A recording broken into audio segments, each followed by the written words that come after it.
Ya, Assalamualaikum warahmatullahi wabarakatuh. Nama saya Nur Farah Arina binti Zee dan bersama saya panel yang pertama Baiduri, kedua um, Ain Afifah, seterusnya Arisa dan Auni Hamimi.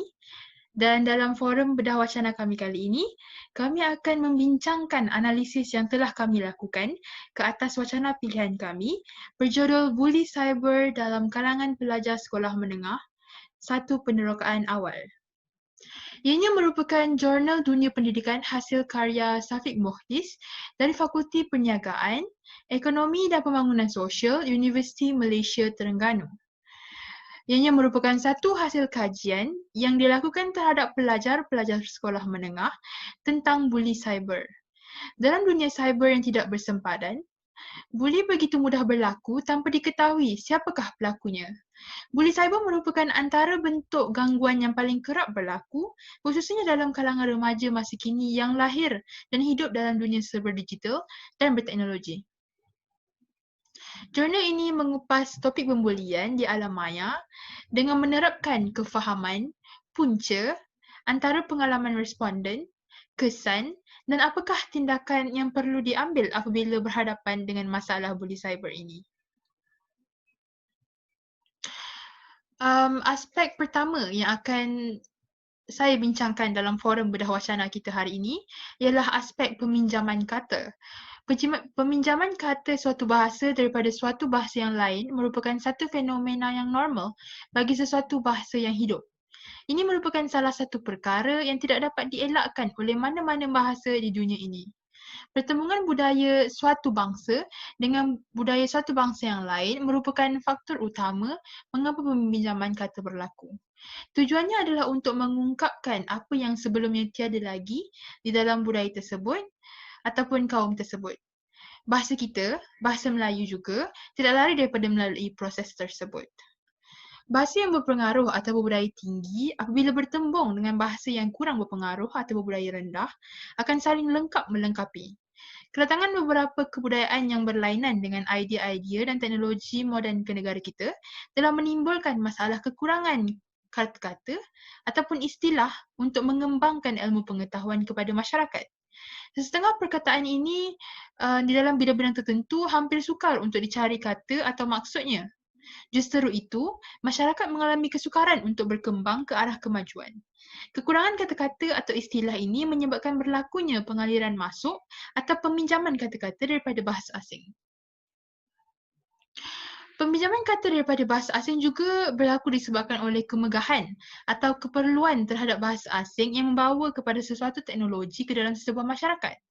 Faktor kemegahan dikaitkan dengan kebajikan sosial, keuntungan besar atau kemenangan tinggi sekiranya ahli-ahli dalam sesebuah masyarakat menunjukkan mereka mengetahui beberapa patah perkataan asing semasa bertutur dengan rakan-rakan. Perasaan megah ini lahir ketika mereka bertutur dengan rakan-rakan yang tidak mengetahui tentang bahasa tersebut. Misalnya di Malaysia, sebelum merdeka, seseorang itu dianggap mempunyai kedudukan tinggi apabila mereka dapat menggunakan kata-kata daripada bahasa Inggeris dan juga bahasa Arab. Bahasa kita banyak menerima pinjaman dari pelbagai bahasa seperti bahasa Arab, bahasa Inggeris dan bahasa-bahasa Eropah lain disebabkan penjajahan Inggeris dan Belanda pada satu ketika dahulu. Bahasa Eropah, lingua franca, telah menggantikan bahasa Melayu semasa era penjajahan Inggeris dengan menyerap masuk bahasa Inggeris ke dalam kehidupan harian masyarakat Tanah Melayu sebagai bahasa pendidikan, pentadbiran dan juga perniagaan. Usaha pemerkasaan bahasa Melayu amat mencabar di Malaysia. Untuk memenuhi fungsi-fungsi yang dihuraikan di atas tadi, bahasa Melayu telah meminjam kata-kata daripada bahasa Inggeris, terutamanya dalam bidang teknikal dan khusus. Peminjaman bahasa ini telah menjadi satu keperluan dalam usaha untuk merancakkan lagi perkembangan bahasa Melayu. Wacana yang telah kami kaji ini banyak menggunakan kata pinjaman bahasa Inggeris. Morfologi yang disenaraikan di dalam kertas kerja kami hanyalah sebahagian kecil daripada keseluruhan kata pinjaman yang dijumpai di dalam jurnal tersebut. Hal ini mungkin kerana topik buli cyber ini adalah topik moden yang berkait dengan teknologi. Oleh itu, penulis banyak menggunakan kata pinjaman daripada bahasa Inggeris. dalam tajuk jurnal wacana kami itu sendiri, perkataan bully cyber adalah dipinjam daripada perkataan bahasa Inggeris cyberbully. Teknologi juga daripada perkataan teknologi, telefon daripada perkataan telefon, responden daripada perkataan respondent, media sosial, social media, dan juga terdapat kata-kata yang dipinjam dan diserap masuk ke dalam bahasa kita tanpa ditukar apa-apa ejaannya seperti morfologi digital, internet dan data. Kita masih mengekalkan ejaan asalnya daripada asalnya bahasa Inggeris. Okey, itu saja. Seterusnya panel kedua, Baiduri akan membincangkan lebih lanjut tentang aspek kedua dalam analisis wacana kami ini. Jadi bagi aspek yang kedua pula, kami ingin membahaskan lagi tentang variasi bahasa yang telah digunakan oleh penulis kepada teks ini. Jadi variasi bahasa yang digunakan oleh penulis ialah dialek sosial dan bahasa formal di dalam kategori bahasa formal. Jadi di dalam wacana ini, terdapat dua jenis variasi bahasa yang diaplikasikan, akan tetapi hanya satu variasi bahasa sahaja yang yang banyak digunakan di keseluruhan teks ini, iaitu variasi dalam dialek sosial. Jadi bagi membuktikan ini, kami telah mengkaji teks wacana ini dan telah mengemukakan berdasarkan 5 aspek kecil untuk membuktikan bahawasanya variasi bahasa formal digunakan. Jadi aspek pertama adalah sistem imbuhan. Di dalam teks ini terdapat pelbagai jenis morfologi berimbuhan yang telah digunakan dan antaranya adalah di bahagian pertama, di perenggan pertama adalah kepesatan, penggunaan, menjejaskan, mempamerkan dan kesesuaian. Jadi morfologi semua ini telah jelas menunjukkan bahawasanya morfem terikat wujud di dalam itu dan juga dikenali sebagai imbuhan. Seterusnya, aspek kedua adalah binaan sintaksis. Binaan sintaksis ini yang digunakan oleh penulis amat memberangsangkan dan jelas. Jadi sebagai bukti antaranya adalah kepesatan perkembangan teknologi maklumat dan komunikasi (TMK). Seterusnya, wujud juga sintaksis yang berbunyi penggunaannya yang meluas dalam segenap aspek kehidupan masyarakat moden. Di samping itu, juga adanya sintaksis yang berbunyi kandungan yang tidak ditapis secara optimum ini. Jadi, seterusnya kita pergi ke aspek yang ketiga, iaitu susunan sintaksis. Jadi, susunan sintaksis juga memainkan peranan yang penting bagi seseorang itu yang ingin menggunakan bahasa formal di dalam apa jua jenis wacana. Di dalam wacana yang dikaji oleh kami, terdapat beberapa susunan sintaksis yang kami telah petik untuk tugasan ini, dan antaranya adalah penggunaan TMK dilihat semakin meluas apabila masyarakat global meletakkan teknologi komunikasi sebagai satu anjakan kehidupan dalam dunia serba moden. Seterusnya, ada juga sintaksis yang berbunyi, bully cyber ini bermula sejak perkembangan TMK seperti menggunakan komputer dan telefon bimbit yang dianggap sebagai antara gadget terpenting masa kini. Jadi, dan akhirnya yang saya ingin menunjukkan bukti sintaksis yang tersusun ini adalah Shida pula berpandangan bully cyber adalah satu bentuk perlakuan bully berbentuk ancaman seperti ugutan.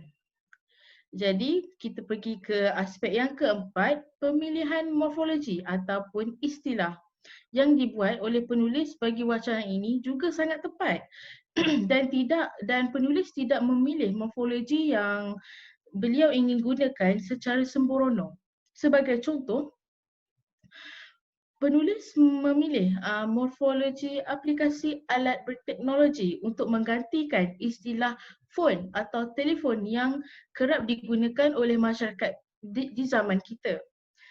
Seterusnya, penulis juga memilih morfologi familiarity bagi menjelaskan kebiasaan seseorang terhadap sesuatu benda baharu atau benda yang tidak yang merupakan bukan kebiasaan orang pada zaman ini. So, jadi seterusnya terdapat juga morfologi seperti penderaan perasaan bagi menggantikan istilah. Seterusnya, morfologi penderaan perasaan juga dipilih oleh penulis. Penderaan perasaan ini penulis mewakili maksud mesej yang ingin disampaikan olehnya, yang iaitu perasaan kemurungan atau perasaan yang amat sedih.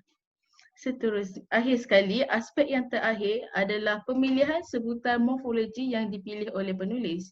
Yang pertama, penulis memilih morfologi masa dan tidak menulisnya dengan berbunyi masa. Seterusnya, penulis juga menggunakan morfologi menyatakan berbanding menyatakan. Di samping itu, penulis juga memilih morfologi hidup berbanding morfologi hidup. Dan jadi inilah bukti bahawasanya penulis betul-betul menggunakan variasi bahasa formal di dalam teks wacana ini. Jadi saya memberi ruang kepada panel seterusnya untuk membahaskan lagi tentang kohesi dan koheren di dalam teks ini.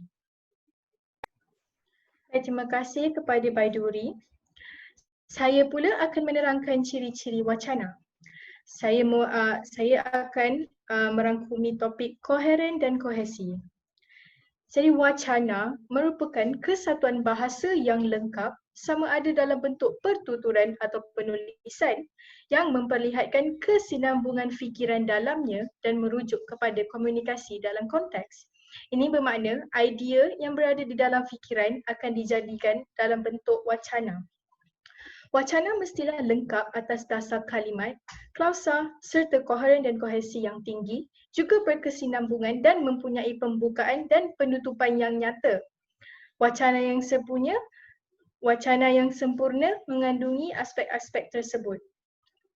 Jadi, bagi tajuk koheren, koheren ini merujuk kepada pengaturan idea, kenyataan dan fakta secara tersusun agar ia menjadi suatu wacana yang logikal serta mudah difahami akan kandungan dan mesej yang disampaikan.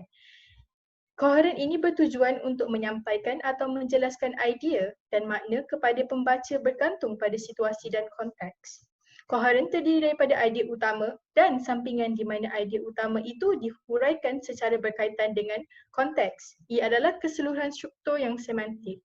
Di sini bermaksud koheren ini adalah idea utama yang perlu dihuraikan agar mesej yang ingin disampaikan oleh penulis ataupun pembaca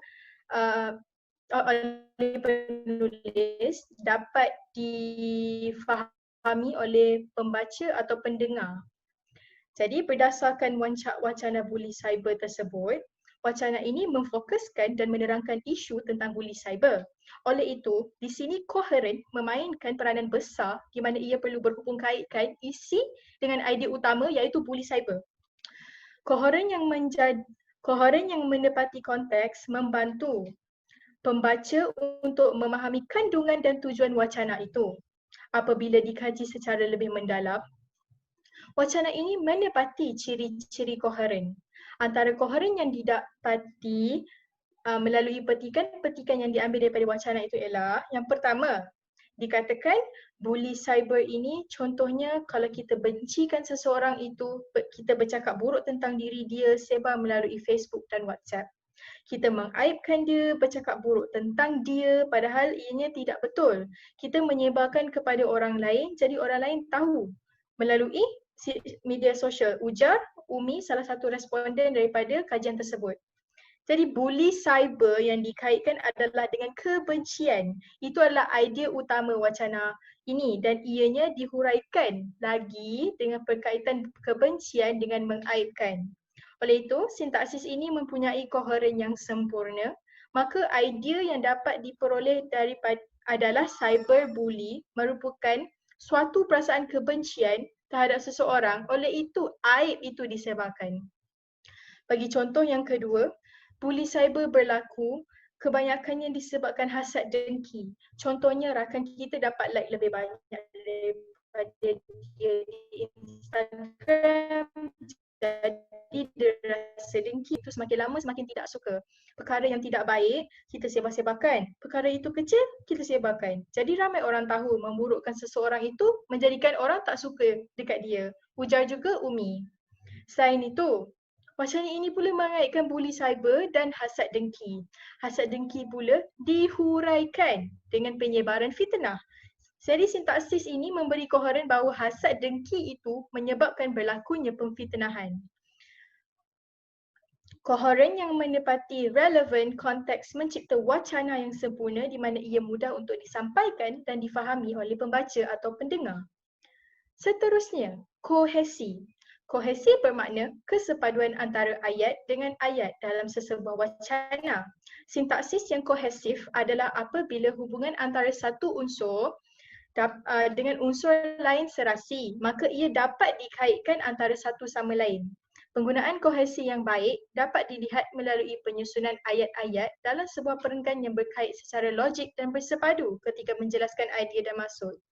Jadi kohesi yang digunakan bagi memastikan keseluruhan wacana menepati sesuatu konteks atau idea yang ingin disampaikan. Jadi kajian didapati daripada kajian bully cyber tersebut adalah kelengkapan dan ketepatan wacana berkaitan dengan konteks dan idea. So, jadi antara contohnya adalah ketika menerangkan tentang kesan bully cyber, salah seorang daripada mangsa mengatakan, kesannya jadi hilang keyakinan diri bila ada orang cakap benda tak elok, jadi keyakinan diri menurun. Bila kita kerap fikir tentang perkara itu, jadi bila belajar dalam kelas pun tak tumpu pada pelajaran. Ujar Shida antara responden yang lain. Konteks wacana adalah tentang kesan terhadap bully mangsa bully. Oleh itu, apabila Shida menggunakan perkataan kita, pembaca secara automatik kita boleh faham bahawa kita yang dimaksudkan itu merujuk kepada mangsa-mangsa bully. Yang kedua pula, selain itu, Umi menyatakan pernah menerima mesej daripada individu tidak dikenali yang berunsur gangguan dan ancaman. Gangguan pada mulanya mungkin tidak diendahkan oleh mangsa di peringkat awal. Walau bagaimanapun, apabila gangguan tersebut semakin menjadi-jadi, ia akan menghasilkan ancaman dan meletakkan mangsa dalam keadaan ketakutan terhadap keselamatan diri. Hal ini didedahkan oleh Umi seperti berikut. Dia hantar mesej minta nombor telefon kita, tak bagi. Tiba-tiba dia kata, saya tahu rumah awak, nanti saya bakar rumah awak. Saya datang rumah awak, saya tuntut depan pintu. Itulah dialog oleh Umi. Jadi penggunaan dia yang dimaksudkan oleh Umi itu merujuk kepada individu yang mengganggu Umi. Oleh itu, perkataan antara penggunaan dia dan pengganggu tersebut dapat dikaitkan antara satu sama lain. Jadi ini menunjukkan bahawa artikel bully ini menggunakan koheren dan kohesi yang sempurna. Jadi pembaca sendiri boleh memahami idea dalam artikel ini. Seterusnya saya pergi kepada panel yang seterusnya untuk menerangkan tentang ciri-ciri yang lain. Terima kasih Saudari Arissa atas penjelasan yang amat jelas mengenai koheren dan kohesi. Sidang hadirin dan ahli panel yang dihormati. Sungguh menarik tajuk kita pada hari ini iaitu berkenaan bully cyber yang makin berleluasa mutakhir ini. Sedarsa bahasa ini sering meniti dari bibir ke bibir umat manusia di segenap 4 penjuru dunia ini tentang isu budi cyber yang merupakan perbuatan memalukan, mengugut atau menakutkan seseorang melalui media elektronik. Baik, saya, Ain Afifah, akan memulakan dengan ciri-ciri wacana iaitu tujuan dan maklumat. Ahli panel dan sidang hadirin sekalian, tujuan sesebuah wacana ini ditentukan oleh penulis atau pembicaranya. Wacana yang dihasilkan haruslah mempunyai tujuan bagi menimbulkan interaksi yang komunitatif. Hal ini demikian kerana sesebuah wacana yang dihasilkan mempunyai tujuan iaitu melahirkan komunikasi antara penulis dengan pembaca. Tujuan wacana ini ialah untuk meneroka pengalaman buli cyber 2 pelajar perempuan di sebuah sekolah menengah di Terengganu. Sintaksis tersebut dikenal pasti sebagai tujuan kerana sintaksis itu membawa maksud untuk mengkaji pengalaman buli cyber terhadap 2 pelajar perempuan di sebuah sekolah menengah di Terengganu. Hal ini sedikit sebanyak menerangkan tujuan wacana ini dihasilkan. Para penutur maupun penulis mestilah mempunyai tujuan tertentu. Hal ini merupakan perkara yang perlu dititik beratkan kerana sesebuah wacana yang dihasilkan dapat memenuhi tujuan sebenar wacana yang dibentuk. Dalam wacana ini, ayat penyata yang sering digunakan oleh penulis kerana maklumat dapat disampaikan melalui ayat ini. Ayat penyata boleh ditakrifkan sebagai ayat yang diucapkan dengan maksud membuat satu pernyataan. Ayat penyata juga mempunyai tujuan untuk menyatakan atau menjelaskan sesuatu perkara. Misalnya, penemuan menunjukkan bahawa responden yang ditemubual memahami dan dapat menerangkan maksud dan ciri-ciri buli cyber. Sintaksis tersebut jelas menerangkan tentang keadaan responden yang telah ditemubual. Baik, saya akan meneruskan lagi perbicaraan kita dengan membincangkan tentang maklumat yang terkandung dalam wacana ini. Sebagaimana yang kita ketahui, setiap wacana yang dihasilkan hendaklah mempunyai maklumat. Hal ini kerana apabila tiada maklumat yang disampaikan di dalam sesebuah wacana, wacana tersebut akan kelihatan aneh kerana tiada sebarang maklumat yang terkandung di dalamnya. Wacana tersebut juga akan gagal untuk memenuhi tujuan wacana itu kerana tiada maklumat yang dapat diperoleh. Maklumat terbahagi kepada 2 jenis iaitu maklumat lama dan maklumat baharu. Maklumat lama dapat didefinisikan sebagai maklumat yang telah diketahui atau dinyatakan terlebih dahulu. Manakala maklumat baharu membawa erti maklumat baharu yang ditambah hasil daripada maklumat lama. Maklumat baru juga merupakan maklumat yang dinyatakan dengan andaian bahawa pembaca atau pendengar tidak mengetahui maklumat tersebut sebelumnya. Maklumat lama terbahagi kepada 7 kaedah iaitu kaedah perujukan, kaedah pergantian, kaedah pengulangan sebahagian, kaedah elipsis, kaedah leksikal dan kaedah prafasa. Maklumat baharu pula terbahagi kepada 4 perkara iaitu maklumat baharu tambahan, maklumat baharu konstruktif, maklumat baharu pemberitaan neutral dan maklumat baharu fokus. Terdapat banyak maklumat lama dan maklumat baru yang terkandung dalam wacana ini. Antara maklumat lama yang terdapat dalam wacana ini pada halaman 8 ialah mereka merupakan generasi yang celik teknologi maklumat dan telah biasa menggunakan alatan teknologi. Sintaksis tersebut dikenal pasti sebagai maklumat lama yang menggunakan kaedah perujukan kerana maklumat tersebut telah menggunakan kata nama ganti diri yang ketiga iaitu mereka. Misalnya, sintaksis sebelumnya ialah buli cyber merupakan antara bentuk gangguan yang paling kerap berlaku khususnya dalam kalangan remaja masa kini yang lahir dan hidup dalam dunia serba digital dan berteknologi. Morfologi remaja telah digantikan dengan kata nama diri ketiga iaitu mereka. Maka, ini membuktikan bahawa maklumat lama tersebut menggunakan kaedah perujukan. Seterusnya, maklumat lama yang terdapat pada halaman 8 ialah masyarakat masa kini lebih mudah untuk berkomunikasi dan berhubung dengan begitu mudah melalui aplikasi alat berteknologi seperti telefon bimbit dan internet. Kecanggihan teknologi komunikasi ini membolehkan individu berkomunikasi dan mengenali antara satu sama lain melalui laman sosial seperti Facebook, Twitter dan Instagram. Maklumat lama ini menggunakan kaedah pengulangan. Hal ini dapat dilihat apabila kedua-dua sintaksis menggunakan morfologi yang sama iaitu berkomunikasi. Antara maklumat baharu yang dapat dilihat pada halaman 10 pula ialah walaupun ulasan tersebut mungkin dianggap oleh penulis sebagai lucu dan menghiburkan, ulasan negatif secara berterusan sehingga berlanjutan di luar talian merupakan salah satu bentuk perlakuan buli. Maklumat baharu ini menggunakan kaedah tambahan. Ini dapat dibuktikan dengan morfologi negatif yang dihasilkan daripada maklumat lama iaitu ulasan. Hal ini menunjukkan bahawa maklumat baharu ini menggunakan kaedah tambahan. Terdapat kaedah pemberitaan neutral dalam maklumat baharu yang dapat dilihat pada halaman 9 iaitu responden kajian adalah 2 orang pelajar perempuan tingkatan 4 dari sebuah sekolah menengah luar bandar dalam daerah Kuala Nerus, Terengganu. Kebenaran daripada pengetur diperoleh terlebih dahulu sebelum temu bual dijalankan. Maklumat baharu ini menggunakan kaedah tersebut kerana maklumat daripada sintaksis yang kedua iaitu kebenaran daripada pengetua diperoleh terlebih dahulu sebelum temu bual dijalankan, tidak mengandungi mana-mana maklumat lama daripada ayat yang sebelumnya. Jelaslah bahawa maklumat ini menggunakan kaedah pemberitaan neutral. Konklusinya, ingin saya sampaikan bahawa tujuan dan maklumat dalam sesebuah wacana menggalas tanggungjawab yang besar bagi menentukan isi wacana. Sekian, terima kasih. Ciri-ciri yang seterusnya akan dijelaskan oleh ahli panel yang terakhir, Auni.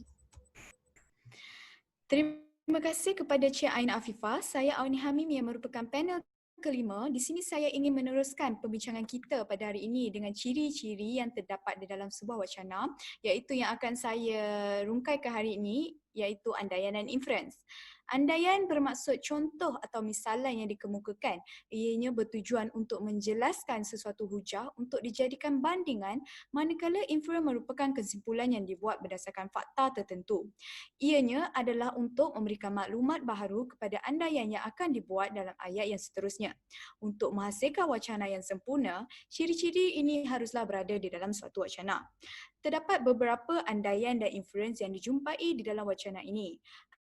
Antara andaian dan inference yang terdapat dalam wacana ini adalah pada muka surat ke-7 iaitu responden melaporkan mengalami kejadian buli cyber di luar persekolahan. Bentuk buli cyber yang biasa dialami oleh responden termasuk penyamaran identiti, mesej yang mengancam, ancaman berterusan dan kandungan lucah dalam media sosial. Sintaksis ini dikenal pasti sebagai andaian dan inference kerana terdapatnya dua aspek tersebut di dalam perenggan tersebut. Inference tersebut telah menguatkan lagi andaian di dalam sintaksis. Ini adalah kerana sintaksis kedua telah menerangkan lebih lanjut tentang idea yang dikemukakan dalam sintaksis pertama. Oleh sebab itu, sintaksis pertama merupakan andaian manakala sintaksis kedua ialah inference. Kedua-dua aspek membantu dalam menyempurnakan sesuatu wacana. Selain itu, pada halaman 9, terdapat satu lagi contoh andaian dan inference iaitu buli cyber tidak membawa kepada keganasan fizikal selagi mana ia dilakukan di ruang maya. Tetapi kajian menunjukkan buli cyber boleh memberi kesan jangka panjang kepada mangsa. Pak Chin dan Hinduja 2012 mendapati mangsa buli cyber berhadapan dengan masalah penurunan prestasi akademik, ponteng sekolah, menipu dalam peperiksaan, terlibat dengan ketagihan alkohol dan kes juvana. Andaian dapat dikenal pasti di dalam sintaksis pertama, manakala inference dapat dilihat di dalam sintaksis kedua. Kebergantungan antara andaian dan inference ini bertujuan untuk menguatkan lagi idea yang dikemukakan dalam sintaksis pertama, iaitu kesan jangka panjang buli cyber kepada mangsa. Akhir sekali, pada halaman 10 di dalam wacana ini, andaian dan inference yang dijumpai ialah responden diminta untuk menyatakan apa yang mereka faham mengenai pelakuan buli cyber. Bagi Umi, buli cyber merupakan penyebaran mesej negatif, tidak benar dan memalukan mengenai seseorang melalui media sosial. Sintaksis pertama adalah merupakan andaian, manakala sintaksis kedua pula merupakan inference. Sintaksis kedua telah menguatkan penyataan dalam sintaksis pertama iaitu tentang fahaman Umi tentang buli cyber dan ini membantu dalam menghasilkan suatu wacana yang berkualiti. Seterusnya, ciri maklumat yang tidak berlawanan di dalam wacana. Maklumat yang tidak berlawanan ialah maklumat yang tidak bercanggah idenya dengan logik akal dan tidak bertentangan dengan maklumat utama yang disampaikan di dalam sintaksis. Sintaksis sebelumnya ataupun di dalam keseluruhan wacana. Ianya merupakan maklumat yang bertepatan dengan idea asas sintaksis dan wacana. Terdapat beberapa maklumat yang tidak berlawanan yang terdapat dalam wacana ini. Antaranya, yang terdapat pada halaman 8 iaitu internet memungkinkan maklumat tersebar dengan lebih pantas dan meluas melalui ruang cyber yang wujud tanpa dikekang oleh masa dan sempadan fizikal. Namun begitu, di sebalik manfaat TMK dan penggunaannya yang meluas dalam segenap aspek kehidupan masyarakat moden, pada masa yang sama, perkembangan ini turut meningkatkan tingkah laku negatif dalam alam cyber, antaranya bully cyber. Kedua-dua sintaksis ini mempunyai maklumat yang bercanggah, tetapi dengan kehadiran penanda wacana namun begitu, ianya telah berjaya mengaitkan idea dengan kedua-dua sintaksis tersebut, menjadikan kedua-dua maklumat dalam sintaksis tidak berlawanan. Penanda wacana dalam sintaksis kedua telah menjelaskan kaitannya dengan sintaksis pertama yang pada asal itu, pada halaman ke-8, terdapat satu lagi contoh bagi aspek maklumat yang tidak berlawanan, iaitu dalam sintaksis, mereka merupakan generasi yang celik teknologi maklumat dan telah biasa menggunakan alatan teknologi. Namun begitu, familiariti mereka dalam penggunaan alatan teknologi tidak bermaksud mereka terhindar daripada kesan negatif penggunaan alatan teknologi. Penanda wacana dalam sintaksis kedua telah menyokong idea asal sintaksis pertama untuk menjadikan kedua-dua sintaksis ini maklumat yang tidak berlawanan. Kontra antara kedua-dua sintaksis, isi dalam sintaksis dapat dilihat dengan mudah, namun dapat dikaitkan dengan kehadiran penanda wacana dalam sintaksis kedua. Hal ini kerana penanda wacana namun begitu berfungsi untuk menunjukkan adanya kontra dalam maklumat sesuatu sintaksis itu dengan sintaksis sebelumnya, seterusnya memberikan ikatan pada sesuatu maklumat itu digunakan. Sampai di sini sahaja forum kami pada kali ini. Terima kasih kepada penonton kerana sudi mendengar dan juga terima kasih kepada ahli-ahli panel yang telah mengemukakan penjelasan yang bernas ke atas topik kita pada hari ini. Assalamualaikum dan jumpa lagi. Terima kasih. Terima Terima kasih. kasih. Terima kasih.